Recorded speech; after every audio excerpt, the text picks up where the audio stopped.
there are some people who I've talked to who say the Tuesday night actually helps them. Sure, I think there's always going to be added pressure on New York to get themselves that victory at Yankee Stadium because Mhm. Charlotte's just not played well in baseball stadiums. Just What's going on, folks? My name is Scott Churchson alongside Mr. Will Palaszczuk today.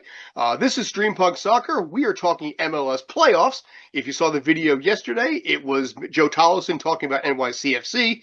And today, the radio voice for Charlotte FC to talk about things from that perspective, talk about the growth of that team, where things are going, and what the future is going to be, which honestly is going to be pretty bright.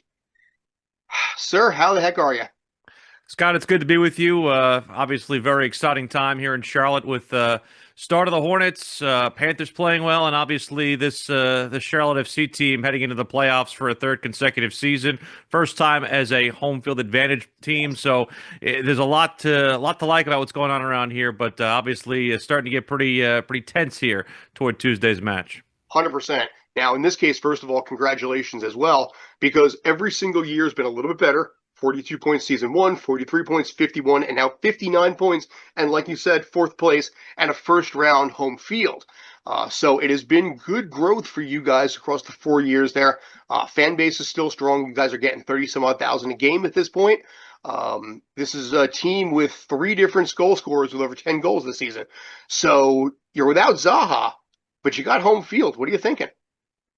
Well, it's interesting you mentioned, the progression through year 4. We had a chance to sit down with Charlotte FC's GM Zoran Cornetta the other day, and while it has appeared that the progress has been linear, there are obviously lots of bumps and peaks and valleys in all of that. I mean, think about the first season. Charlotte FC, had to fire its head coach at the end of May and change to somebody who obviously a lot of New York City fans are familiar with in Christian Latanzio, somebody who I think did an adequate job in a season and a half, basically a half season as an interim and then a full season on the permanent job. But they kind of felt like they hit a ceiling with him after the second year of play. And that's where Dean Smith comes in. And, last year I think was a very great year for the club, got to 5th place. Felt like there was some, at the end of Leagues Cup, maybe a little bit of stagnation and the way that Leagues Cup run ended so abruptly and the 3-week break, a lot was made of that and how Charlotte came out of that. Eventually, they kind of turned it around, but a little bit too late. They get themselves back in the top 4, and they found out how punitive not being in that top 4 was with the way that series went at the end of the year last year against Orlando. Many of the players and even Dean said that so much of what they feel like held them back was the fact that they had to go on the road twice and beat the same team twice. And so their standard bear going into the season, their stated goal was, we want to be top 4. And it's very rare that a team ends up making that kind of preseason proclamation and delivering on it. Now, again, mentioning the fact that there wasn't necessarily linear progress. First 9 games of the season, Charlotte's in first place. You feel like they're on top of the world. Even Dean Smith said, despite the results on the field, he felt that the record might have flattered the club a little bit. They were kind of getting away with some performances that might not have met where the result was. And I think the following 10 out of 12 game stretch on the road maybe bore a little bit of that out. And I think maybe there was a false sense of security. Obviously, injuries had to play a big part of that. Our fullback room, unfortunately, became rather threadbare at one point. They brought in a man on loan in Suleiman Doumbia, who even himself got injured and then ended up having to be sent back after basically just not ever getting himself back to being fully healthy. They took a chance on Jaquil Marshall-Ruddy with basically all the remaining game they had left that they got him on loan from Montreal. They went and signed Harry Toffolo, finally got Nathan Byrne back, and then kind of as the pieces started molding together, they got themselves back in range basically at the beginning of July when they drew against Orlando. And obviously the game before that, Dean Smith had mentioned that they were down 3-0 at Chicago. And he said to them, look, we might not win this game, but we're going to win this second half. And then we're going to go back home and try to turn this thing around. And darn it if they didn't go on a 10-game unbeaten streak. Obviously, the first win coming against New York City the week following that Orlando contest. Of course, New York City broke that streak back at Yankee Stadium. And I think, Finally. After that point, it kind of got a little wonky. Montreal game was very peculiar to say the least, and obviously, the DC game, while Charlotte won it, it was obviously one where you felt like it might have been a little bit more cosmetic in the end. But the game against Philadelphia, I think, gave them back a lot of confidence. Unfortunately, the loss of Wilfried Zaha puts a different kind of tinge on that from their perspective, but I think they go into this game and this series with a lot of confidence, despite missing Zaha. I think the fact that they have the luxury, if you would call it that, of being able to sub a designated player in for another designated player, with Liel Abada potentially coming in to the fold, if in fact that's the move that they make. That's kind of where the conventional wisdom lies. Maybe put Abada in on the left wing and then keep Vargas on the right wing, or maybe switch sides with both of them, depending on where they feel their game is against the two fullbacks on New York side. So I think it's a very intriguing series. I think it's probably the closest series of the four on the Eastern Conference. I'd maybe even, if there's one that maybe matches up to it, I'd say the hell is real derby between Columbus and Cincinnati, obviously, just because, when those two always meet up, the record place and all those things kind of get thrown out from that perspective. I think all four series, quite frankly, in the East are very, very intense and close. Chicago's been a tough team to figure out this year with Philadelphia, and obviously it needs no hype meter when it comes to Miami and Nashville. Those two have had very, very marked meetings with each other, especially in the Lionel Messi Miami era. So I think it's really a situation that I think embodies just how tightly packed this Eastern Conference is. I think we all can kind of agree that, while there are some pretty good teams out in the West, I don't know that they have the top to bottom depth that the Eastern Conference has. And I think New York and Charlotte are a big part of that. Yeah, you gave a lot in there. A lot of things actually I can really break down with here. But let's start with this one.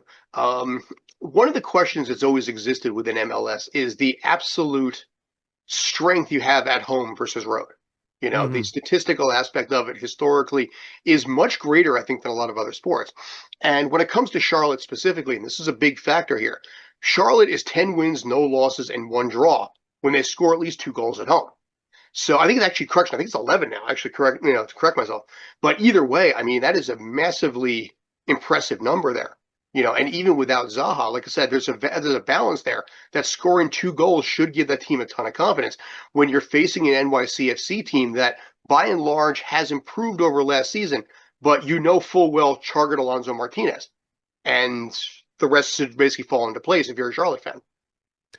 Yeah, it's interesting, Scott, just based on, watching this team over the course of this year and even over the course of all four, I have no other way to describe it other than it just seems like some sort of subliminal switch gets turned on when they're at the bank, whether that's the home fans, whether that's, the Poznan jumping up and down with the Peppers at the beginning of the game, or just, anything other than maybe just the comfort level they have playing on their own pitch. I mean, I know a lot is made about them playing on turf, but the one thing you can say about it is that it does give reliable bounces. It does give, the same kind of output night in, night out. Yes, people will talk about, the injury risk. And again, I know a lot of ink has been spilled about, whether or not there's more injuries on turf and more injuries on grass, et cetera, and so on.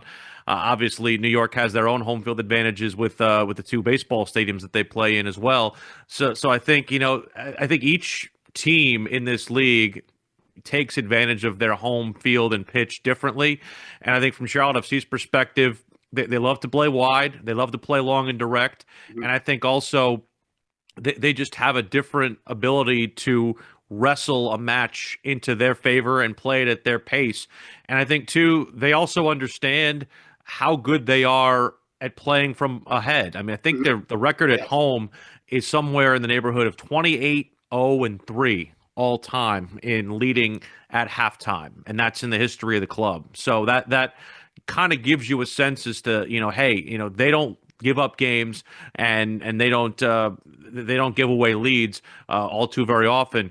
Conversely, though, I think this is one team too, from Charlotte's perspective, where if I could be critical of them, is that there have been times where if in a game they lose control early, it's very, very hard to wrestle back. There are some noted exceptions.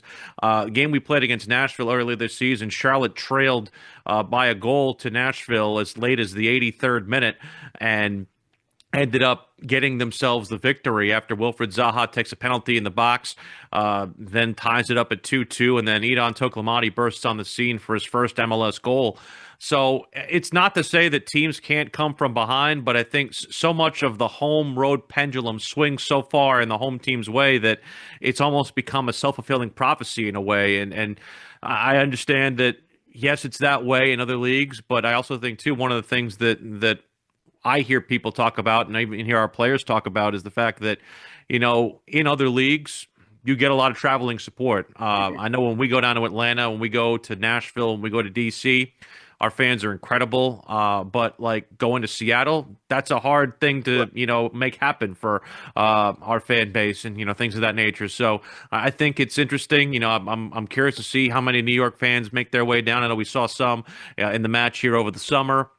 I know our fans will try to turn up in New York City for that game here next week. They had a lot of fans. We brought a lot of fans down to Orlando for Game 1 and Game 3 last year. So I think it's a standpoint of when the stakes get more heightened. I think that maybe that pendulum swings a lot closer to the middle. But obviously, it's definitely a talking point going into this series.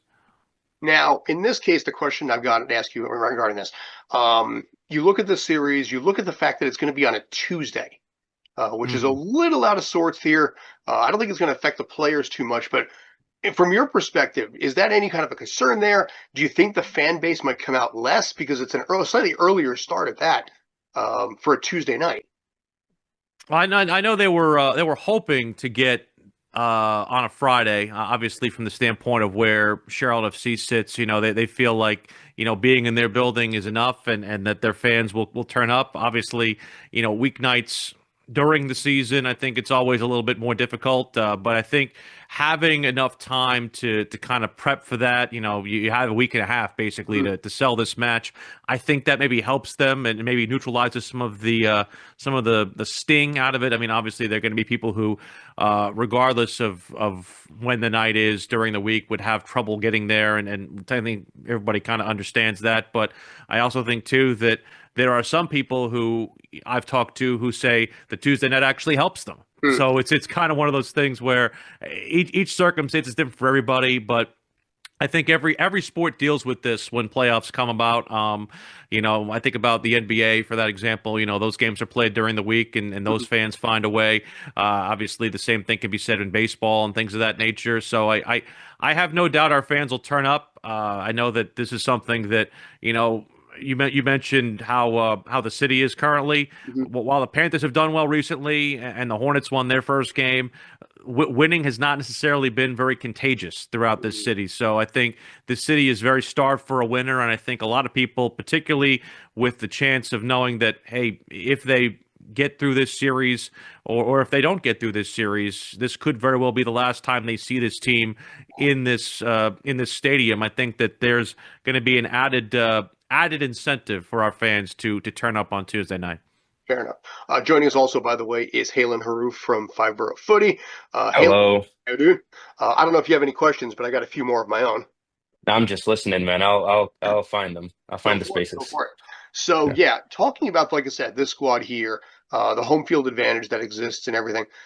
Do you feel, aside from being trailing, and all the issues that you said falling behind, you said it was such a a disparity between being up at halftime, being behind at halftime. Do you see any other concerns or strengths with this team going into this match against NYCFC? I think obviously, not having Zaha for game 1 is the big caveat here, I think, in this one. And I'm not going to sit here and say that it swings the pendulum in anybody's favor. I think this is an evenly matched series. I think it is. I think it was with Zaha, and I think it is without Zaha, because I think the one thing that you don't lose with displacing Wilfred Zaha is Charlotte FC's defensive solidarity. I mean, this is a team that kept 13 clean sheets throughout the season, 12 from Christian Kalina and 1 from David Bingham. And I think when you add that into your matchup predictor, it's something that you definitely need to account for. Now, do you lose a significant creator on the ball when Wilfred Zaha is not there? Absolutely. And I think that's kind of the big question mark that goes into this contest is can Charlotte be creative enough to nick a goal or two to get that lead and be able to play the game on their terms?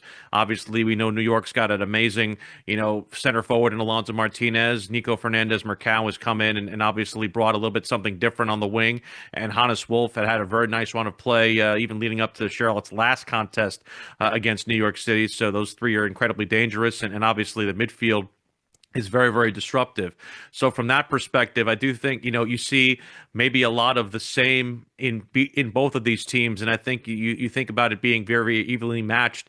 It almost kind of makes you wonder if we're back in the day of when these things were played on a neutral field, how it would end up playing out, because I think both these teams, like I said before, will lean on their home field advantage. And I see it being one where, obviously the pressure is on I think on the home team to be able to hold that serve in order to try and at least put the pressure on the opposition for that next contest. So from the standpoint of where I sit, the biggest I think concern would be, does the offense drop off without Zaha?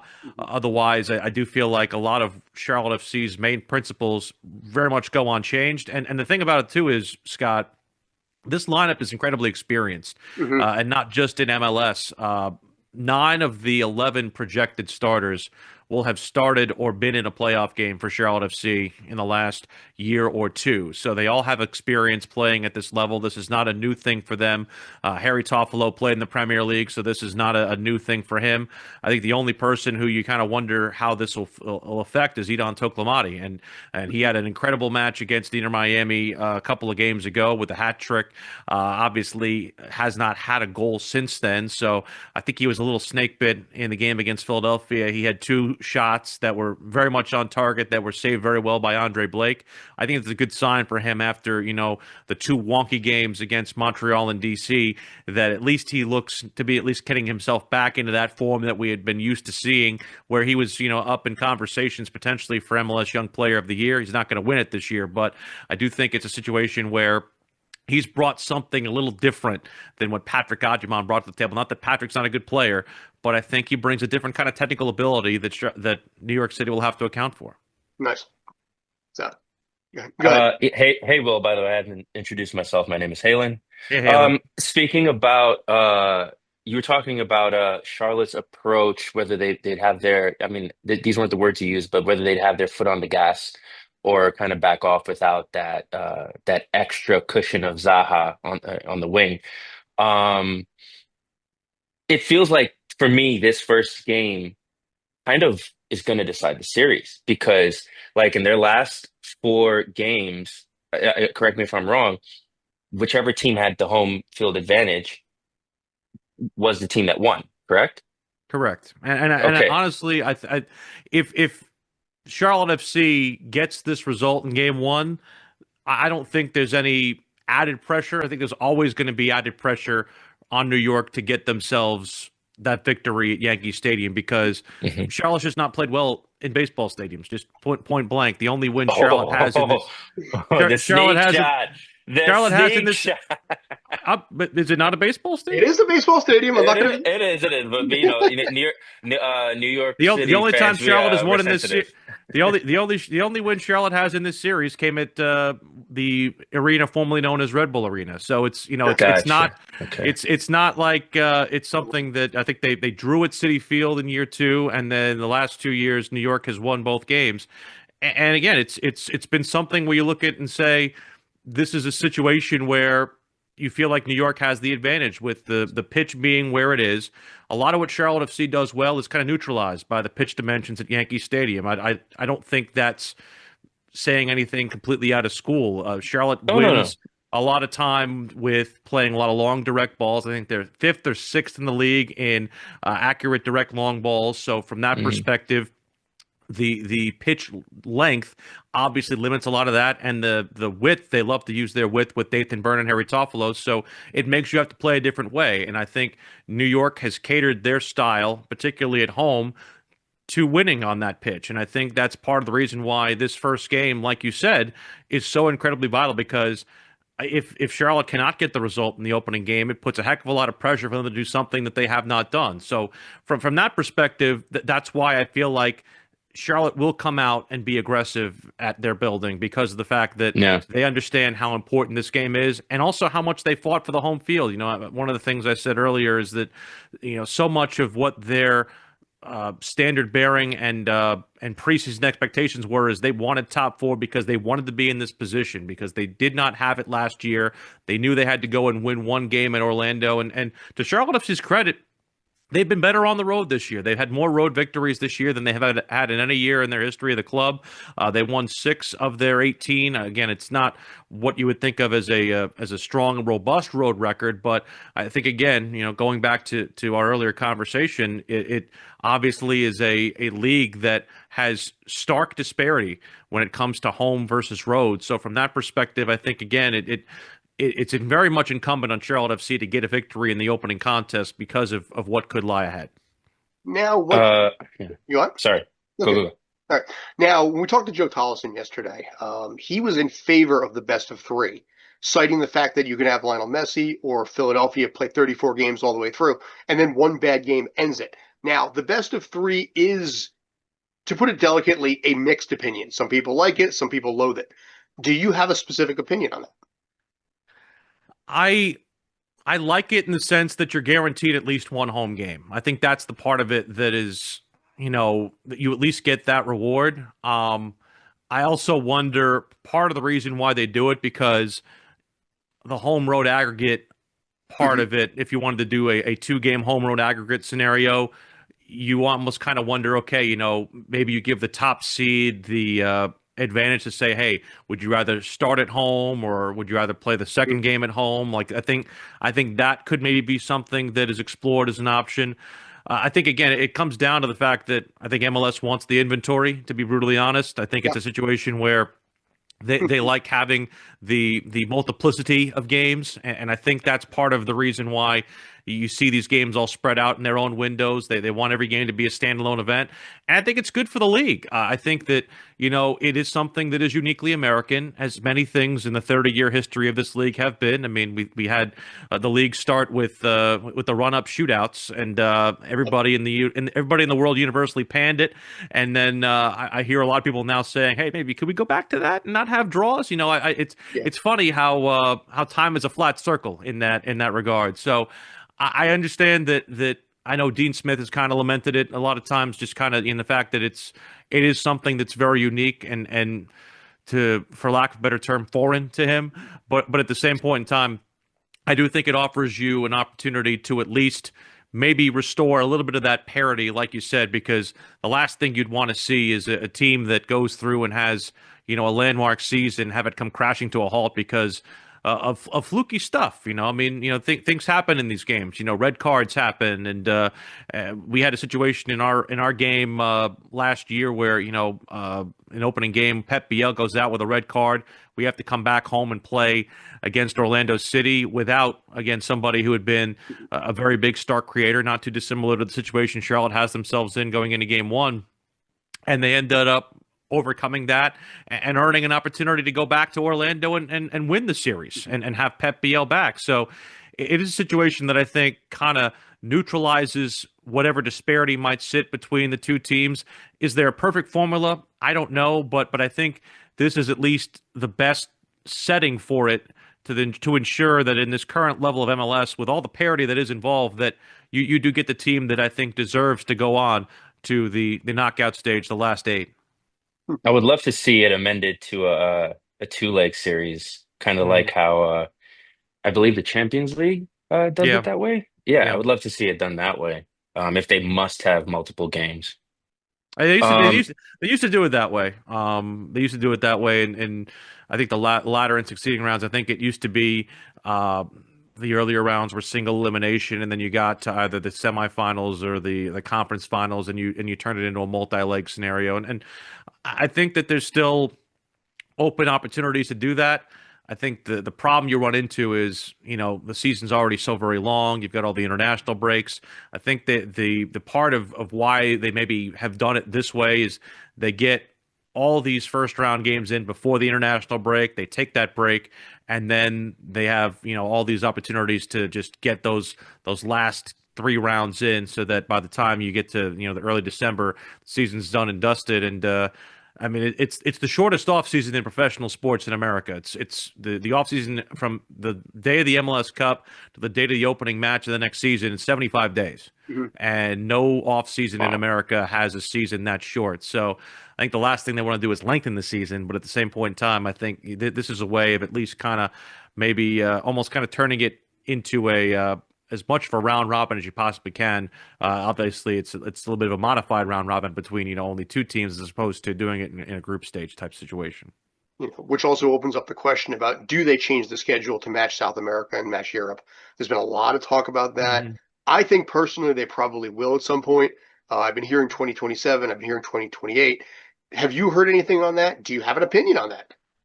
So I think the smart money is that it happens. Mm-hmm. I think there's enough push inside the ownership groups that run MLS to make it happen. And the reasons that have been explained to me are thus. Obviously, the buy window for teams in Europe particularly is done mostly in the summer. And the way that was explained to me by a senior official over at Charlotte FC is, why do you want to pick strawberries when they're frozen in December? You want to pick them when they're ripe in June and July. That's obviously a rudimentary analogy, but I think I think the sentiment is accurate, particularly because of the fact that, when you are trying to make a purchase on a player in the summer transfer window, you're doing it in a sense of, with all the different barriers you have to kind of get a player here, visa and things of that nature. By the time you get them naturalized into the United States, the season's almost 3/4 over.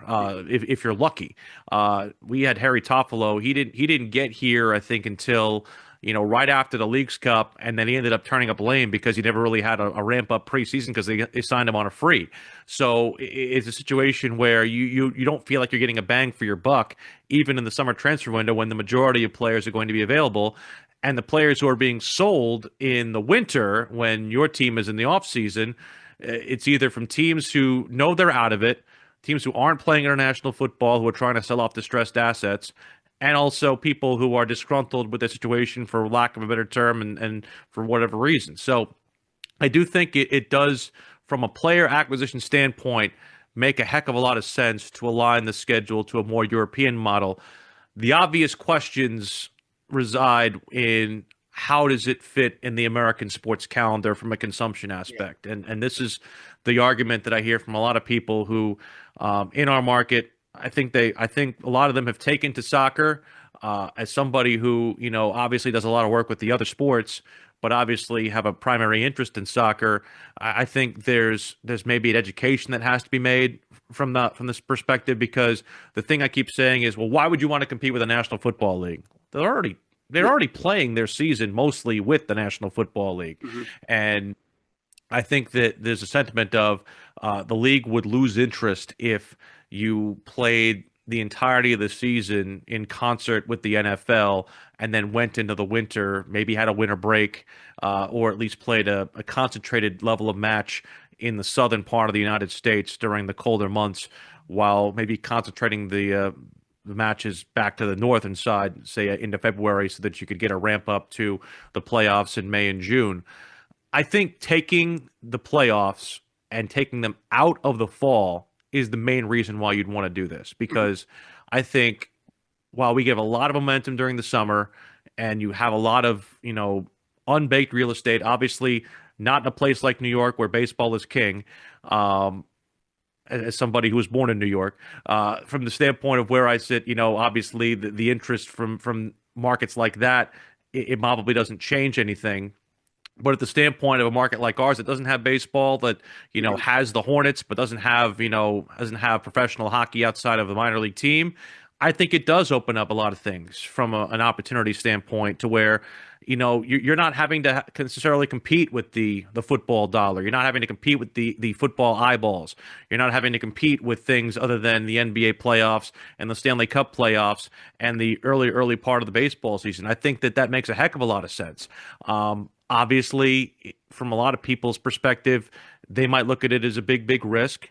I think that you're always going to have fans, and I think the issue is obviously getting them educated as to why the decision is made. And I think there might be some misinformation where, the initial shock value is, oh, they think they're trying to compete with the NFL. I think it's the exact opposite. They understand that their most important games, the MLS Cup here, is on the same day as the ACC Championship would be at Bank of America Stadium. So, and they have a deal on that for the next, I think, 7 to 10 years. So if Charlotte FC was ever in a hosting opportunity for MLS Cup, it's on that same Saturday as the ACC Championship.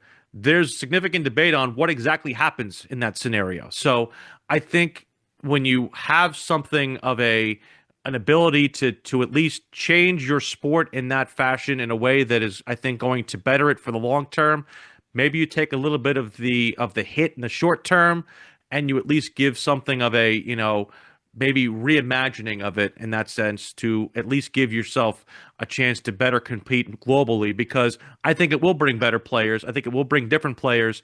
And as people have told me, if they had the choice of playing in extreme heat or extreme cold, they'd take extreme cold over the extreme heat, knowing how hot it gets here in the summer. Sure. Halen, you got anything on that? All right. I'll keep rolling. So that's fine. I got it. So in this case, it's funny you mentioned that sort of thing, because the December weather, especially here in the New York City area, you look at the top tier teams right now, Philadelphia, Vancouver. I mean, you look at teams where it's going to be a little bit colder. Then, of course, you have teams coming down there. Cincinnati will be a little bit tough, Columbus. But then you have other places like Miami or San Diego, even as a possibility there, where it's a little more acceptable, I think, weather-wise. The biggest concern that I think MLS has in a lot of ways is to have a December MLS Cup final broadcast to 130, 150 countries and have it snowing. Mm-hmm. Europe as a whole generally looks down on MLS as it is and is always looking for reasons to basically thumb its nose at it. And having a game played in 12-degree weather and snow reminds me a little bit of a season opener that RSL had a couple of years ago. I remember that with the orange ball. Yep. And that kind of thing, you have to worry about that part of a concern there, which is also maybe the thought process when you try and change the schedule going forward to not have to have that kind of concern anymore. And Scott, as somebody told me, I said, if it snows and your schedule is fall to spring to summer, it's a lot easier to postpone a game in January than it is to postpone the MLS Cup. Oh, yeah. So I think it's a situation where, you probably have a little bit more levity if, say, you're playing a game on, Martin Luther King Jr. weekend and there's a snowstorm or something pops up out of the ordinary, and it's like, well, you know what? Let's just kick this can down the road to March. Making sure that at least gets played in a more temperate climate. And again, I think for a lot of people, it's a shock to the system. I think it's a bold play from MLS. I think the main driver is things like the purchase window stuff, and also just the other thing that I hear from a lot of coaches and Dean Smith has said this, other coaches have said this, is the fact that they feel like they're forced to play during international windows where no other league in the world is supposed to is just happened. Called on to do that. So I think that's another additional part of this that's like, hey, if the league aligns a lot more with what's going on across the pond, then you have the international windows protected, you have the purchase windows aligned, and you have your most important games in a position where there's a lot less competition. And like you said, also now in this particular instance, maybe a lot more favorable weather conditions to put that on the field. And as you mentioned, fatigue factor too. And exactly. I was just about to mention that. Hannes, Aiden, I've been noticing a pattern of players when they get acquired, they come here and they've got so much mileage on them. Yeah. Mm-hmm. And then they're expected to then be dropped into the middle of a season and hit the ground running. And you have Hannes, who didn't have any rest coming from whatever team it was that he came from, and he just was completely washed. Then you have Aiden And now suffering from the same thing. we've had multiple players that we brought in the summer who either we brought them in on a free or brought them in when they were without a club or at least on loan or things of that nature, and they didn't have a proper preseason. It happened with Pep Biel last year. He really kind of struggled to get up to speed in the latter part of the season. We really didn't see the full advent of what he could do, and it got to a point where people are kind of wondering, is Charlotte going to keep this player? And of course, he has the red card in the postseason, and it was looked as a shrewd move by the front office to say, you know what, we're going to bring him back. We're going to bring him back on a non-DP deal, and they're thinking, okay, they took a flyer on this player. We'll see what happens. And then he goes and gets 22 goal contributions this season. It's like, oh, that's why they got that player. So you don't get you don't get a fair look at the player, particularly in the summer, if you bring them in because of all the different circumstances. And like you said, the mileage too on a lot of these guys. I think particularly too.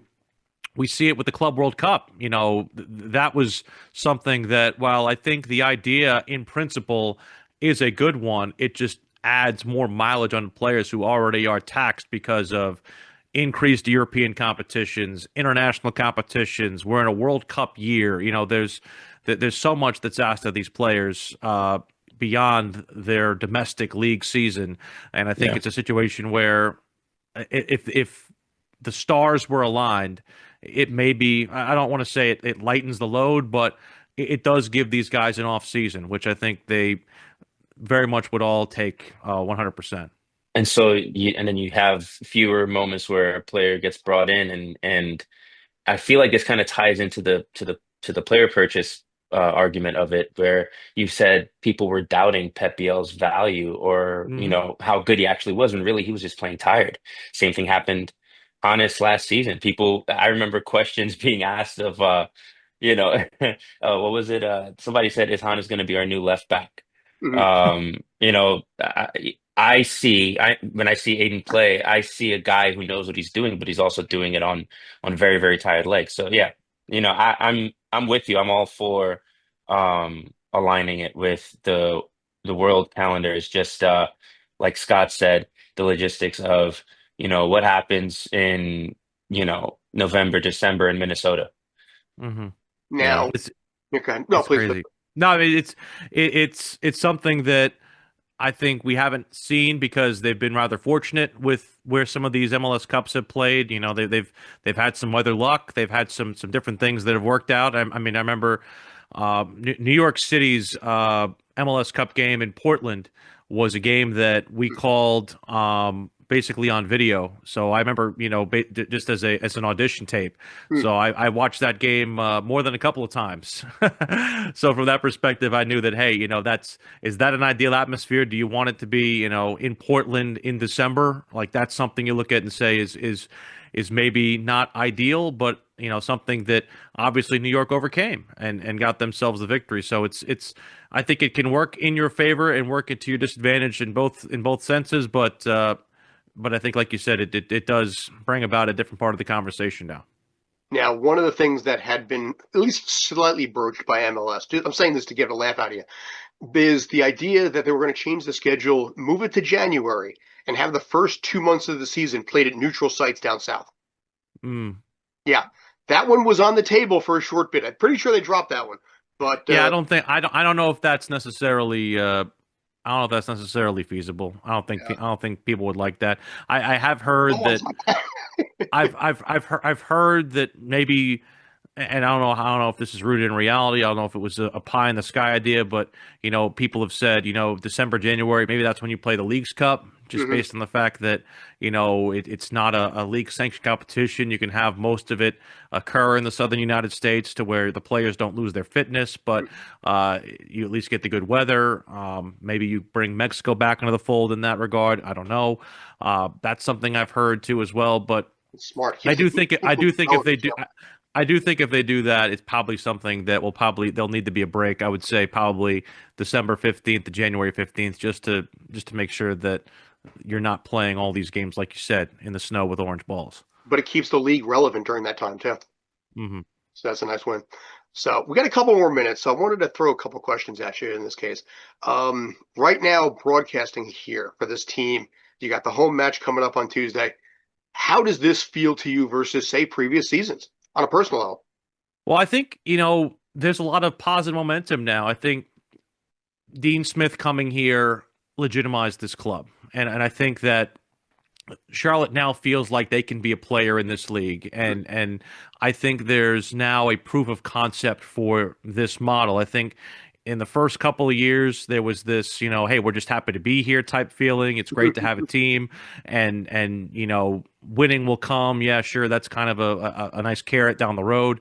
The second year, there was a lot of excitement because they got a victory on the final day of the season to get in the play-in round over Lionel Messi, and that was an incredibly seminal moment for the club. Came crashing to a halt in Harrison, New Jersey, when they lost to New York Red Bulls. And it's a situation where you look at it and say, what was maybe the emotion spent to get on the run that they went to get in the playoffs?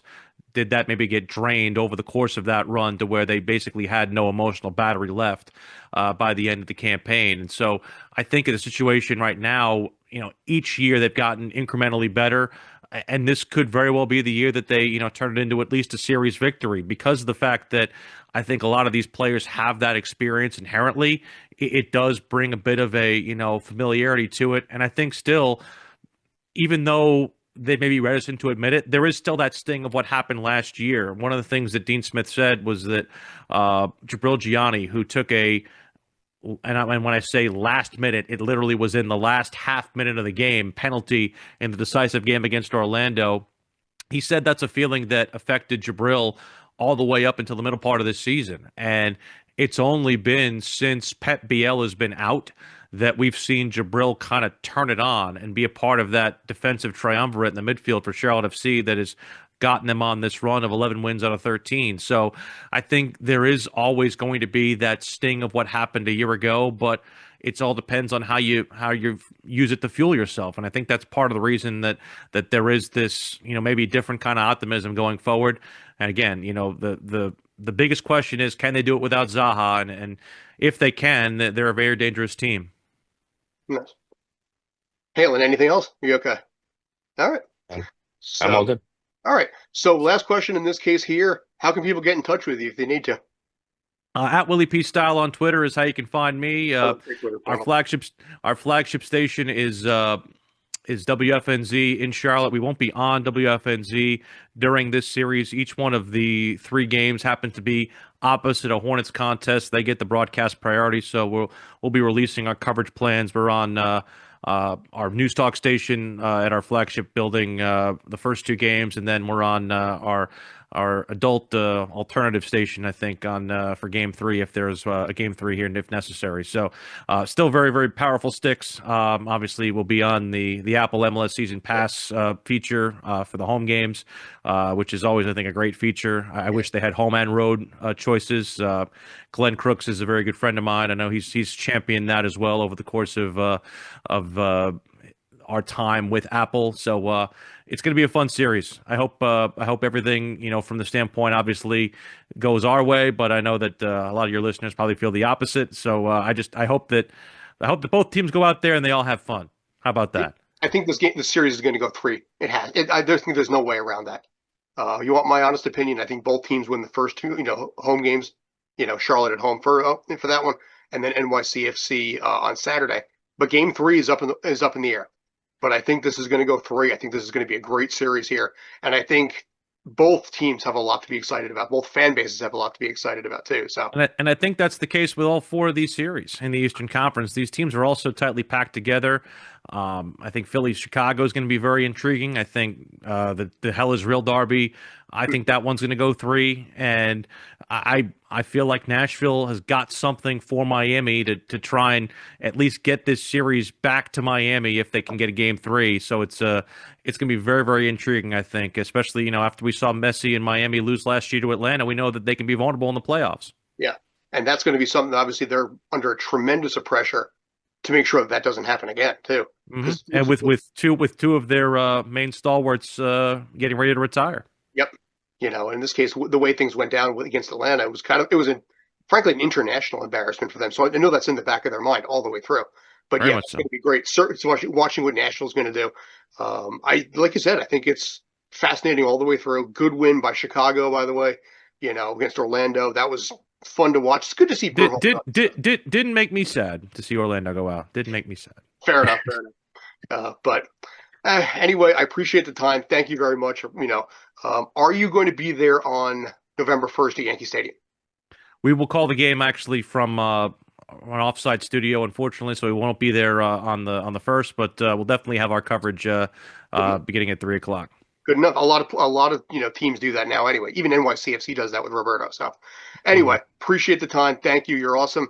And thank you, Bill. Stay well. Take care. Thank you, gentlemen. Appreciate you. Take care, man.